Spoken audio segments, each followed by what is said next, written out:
चंदन साम्हारी चौका बैठस हो रामचंद्र दुल्हा। ताली बजाओ। तिलक लेके अइले मेहमान हो दुल्हा के लिए।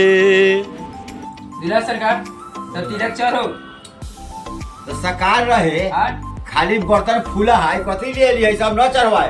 तो ये में बर्तन में कमी कथी है? पूछो नहीं थे एगो तो बारा बोका दूल्हा अब बर्तन ना है दूल्हा दिखाओ ये चढ़वाना ना सब न चढ़वाए।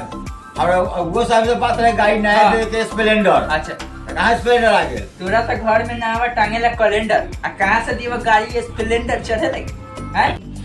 ऐसन ऐसन बर्तन हम ढगरिन के देले रहे आ हम अपना नार के काटाई जी।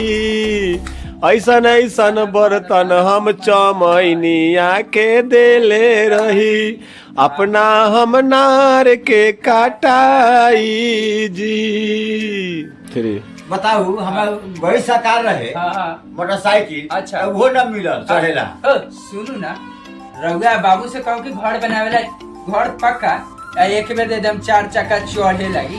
तो सरऊ टीवी नाली अइला टी सीरीज के कमी बा फ्रीज के ना। सरऊ टीवी नाली अइला टी सीरीज के कमी बा फ्रीज के ना। ए दुल्हा रउआ अपना बाबू से कहू कि घर बनावेला पक्का एक घर बनावेला पक्का तो हम दे देम ऐसन ऐसन बर्तन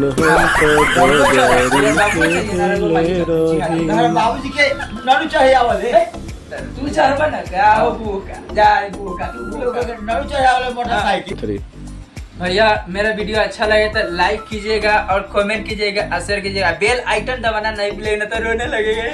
भैया एक लाइक कर देने एक फॉलो।